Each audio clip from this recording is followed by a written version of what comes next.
Magandang araw mga boss. Andito na naman tayo sa probinsya para tingnan yung mga tanim natin dito. Alas 8 na naman ng umaga. At ngayong oras na to ay mangunguha tayo ng papaya dahil may nadaanan ako kanina na mga hinog ng papaya pwede na natin kunin. Ang mga papaya rito maliliit siya pero matatamis. Ito nakita ko na. Yan, yung nadaanan ko. Hinog na siya mga boss.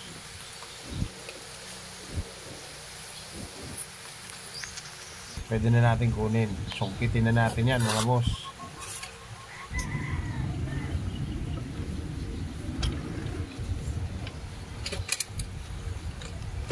Maliliit siya pero sobrang sarap niya, matamis. Tama-tama na yung hinog niya.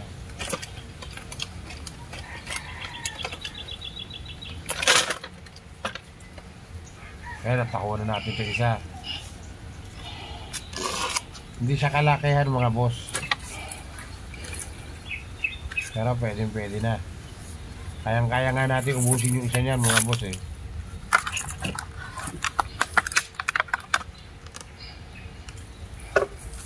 Pero sabi ng pamangkin ko gusto niya daw kumain ng papaya, kaya ikinuha ko siya ng isang papaya. Bali dalawa tong kukunin natin kasi sabay na natin itong isang mali.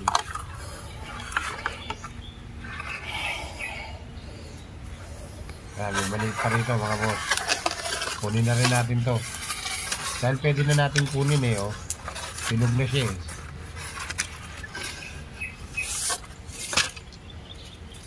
Dito sa probinsya mga boss, mananawa ka talaga rito. Mga prutas, mananawa ka rito. Mangga, papaya, bukado. Yan, mga tanim dito mga boss. Meron pa nga rito akong tanim na ano eh, na parang bell yung ano ba tawag doon, nakalimutan ko eh. Makopa, yun, makopa. Yan, dalawa na nga yung nakuha natin. Isang maliit at isang malaki.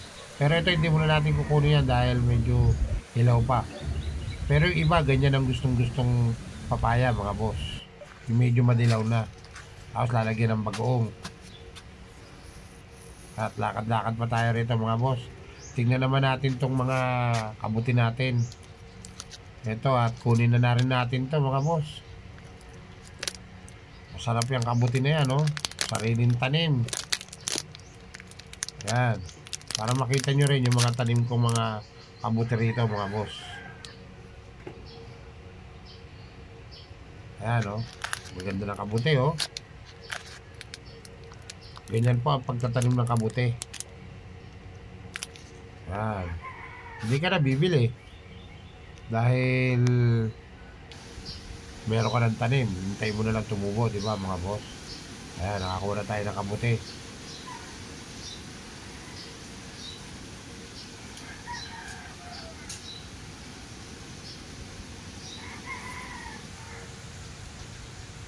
Dalawang kabuti na rin tayo. At ito nga mangga na to, nahulog lang to. Hindi na natin kukunin yan mga boss. Marami naman mangga dyan. May mga naunang bunga na, pero nag-uumpisa na siyang mamulaklak. Marami ng mulaklak.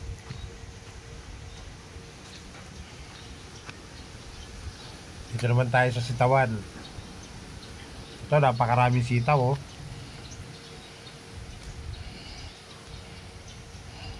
Ayan, mga sitaw naman yan mga boss.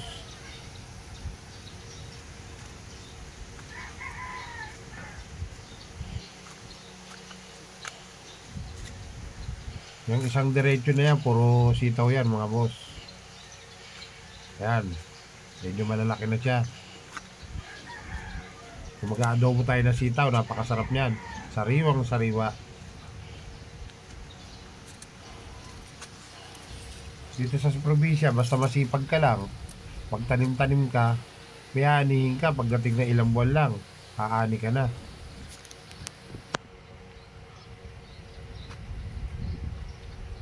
Kaya alam, minsan hindi nadidiligan yung ano eh, medyo tuyo-tuyo yung ating bukid kasi minsan nasa Maynila ako eh, hindi ako makauwi agad.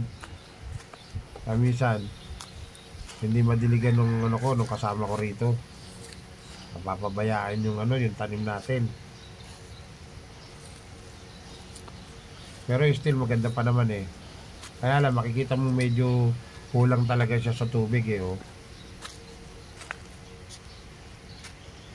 Binibiling ko na laging diligan tong mga halaman dito para maganda yung pamumunga niya. Pero magaganda naman ang bunga eh, oh. Matataba, mahaba naman siya. Napakaraming bunga na, oh. Nag-uumpisa na siyang mamunga talaga. Talaga kung masipag ka lang eh. Ayan, oh. Nakita niyo mga boss. Yan yung sitaw.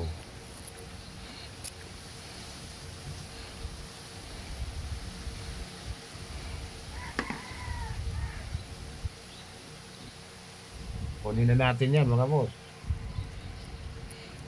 Kung pwede nang kunin na. Para maisama sa lulutuin natin mamaya. May sigang, pang adobo. Pwede yan mga boss.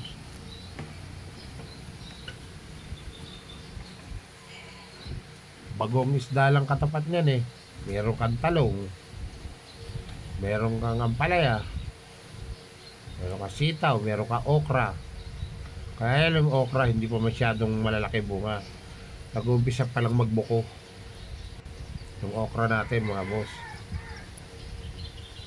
Bagoong lang katapat niyan eh. Meron ka ng ulam eh. Tapos eh ang bigas mo galing bukid. At sa susunod natin pagbablog mga boss, papakita ko naman sa inyo yung taniman ko ng palay sa may kabilang baryo Remedios. Pupuntahan naman natin yon mga boss. Doon naman makikita, dahil magpapatubig tayo, papakita ko sa inyo kung paano magpatubig. Ang lupa natin doon ay umaabot ng kulang-kulang 4 na hektarya mga boss. Medyo malaki. Kaya lang, ang pagtatanim naman kasi dito, salbag lang. Hindi natin kailangan magpatanim na yung tatanim ng tao. Dito puro salbag na lang ngayon. Dati nagpapatanim ako ng mga tao, napakamahal na ng bayad ng tao ngayon mga boss.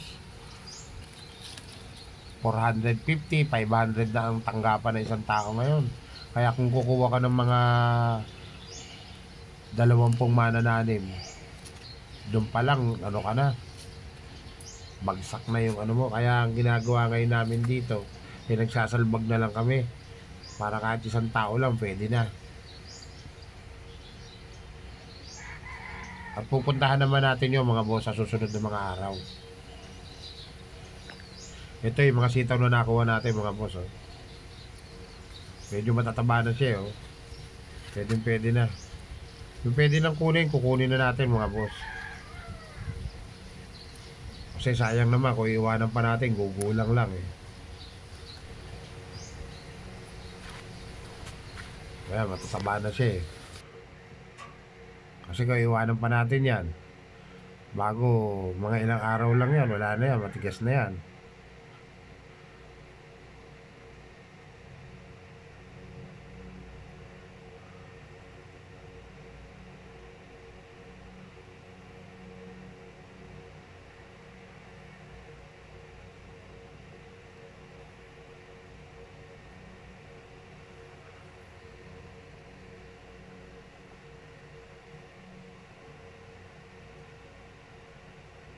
Pero dati rito, yung mga sitaw dito na itinanim ko nung nakaraang panahon, mahaba. Ang wala lang tayo ngayon dito mga boss, upo. Wala tayong upo. Ayan, at nakakita na naman tayo ng pipino mga boss. Ang pipino, walang tigil ang bunga. Ang dami talaga. Mananawa ka ngayon dito sa pipino. Napakaraming bunga ng pipino ngayon. Medyo naninilaw na, oh. Ibig sabihin niya, nahihinog na siya. Hindi na kukuha agad. Kaya medyo naninilaw siya. Hindi agad kasi na ano siya eh. Kasi sobrang dami pa sa loob ng pipino. Kaya minsan namimigay kami doon sa mga kapitbahay dito. Pinapadala ko doon sa mga bata. Maski mga saging. Pag namunga mga saging. At sobra-sobra rito. Kasi nakakasawa naman kung ang dami-dami. Kaya ginagawa ko, pinadadala ko sa mga bata at pinamimigay namin sa mga kapitbahay dito. Minsan kukuno natin yun yung pagka nagbigay tayo ng saging sa mga kapitbahay dito. Napakarami. Yan, magaganda yan. Dahil hindi pa madilaw. Malutong-lutong pa yan mga boss.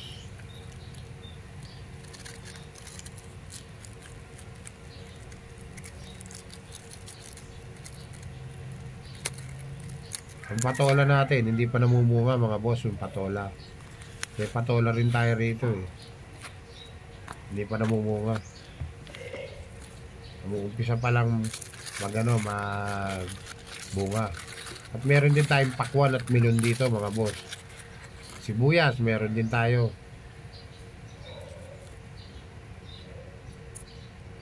Sibuyas, meron din tayo ha mga boss. Halos kumpleto na lahat dito eh. Wala ka nang hahanapin pa. May puno rin tayo ng malunggay dito. Ang pipino talaga, marami mamunga. Dikit-dikit. Dikit-dikit siya para siyang pakwan. Pag namunga siya para siyang pakwan. Dikit-dikit.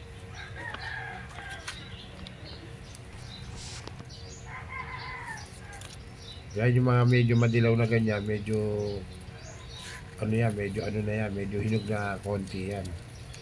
Dapat yung medyo maberde pa ang kukunin natin mga boss. Para pagkagat natin talagang malutong na malutong. Yung asawa ko, mahilig siya, kumain yan. Sasawsaw lang sa asin. Hilig niya ang na yan. Mga kamatis, marami na rin dito mga boss. Araw-araw namimitas tayo ng kamatis. Kaya minsan araw-araw kasama ang kamatis sa pagbablog ko sa inyo. Ayun yung mga nakuha na natin oh.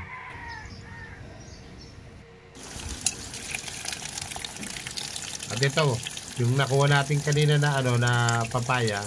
Ito, babalatan na natin na yung pamangking ko gusto niya kumain ng papaya mga boss. Gusto niya naman papaya, kinuha na rin natin. Nadaan ko kasi kanina eh. Dito mananawa ako sa papaya, napakaraming papaya rito. Ilaw saka mga hinog. Halos araw-araw meron.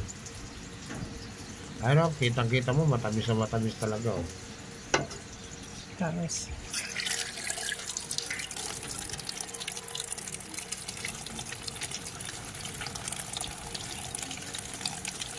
Hinog na oh. Minsan nga makikita mo na lang, kinain na ng ng bayakan, yung mga paniki sa gabi. Maraming paniki dito sa gabi. Makikita mo, butas-butas na kaya kailangan. Pag nakita mo medyo hinog na, kunin mo na agad kasi bubutasin ng paniki, kinakain nila. Maski mga hinog na mangga, meron dito. Ang mangga rito, maraming klase, maraming uri ng mangga. Merong piko, merong kinalabaw, merong Indian mango. Halos lahat ngayon nagbubunga na. Susunod na panahon makikita nyo na marami ng bunga yung mangga rito at yun naman ibablog natin mga boss.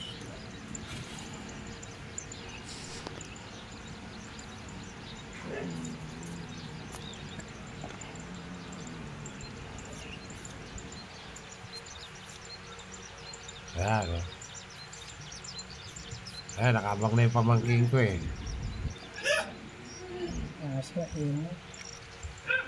Gusto niya yan, papaya.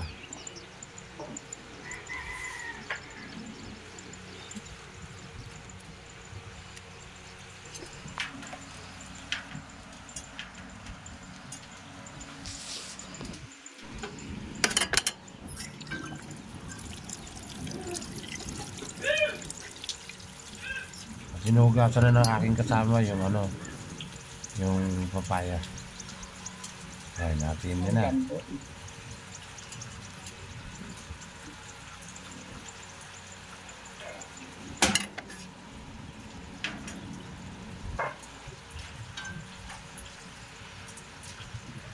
Dahil mo to.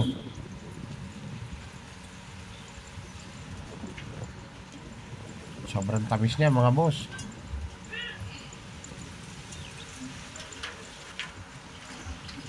At ito na nga, kinakain na ng ating pamangkin. At dito na rin ako unti-unti magpapaalam sa inyo mga boss. Please like and subscribe nyo naman ang aking YouTube channel para makagawa pa ako ng bidyong maganda para sa inyo. Sobrang lambot, sobrang tamis. Hanggang sa muli. Bye-bye!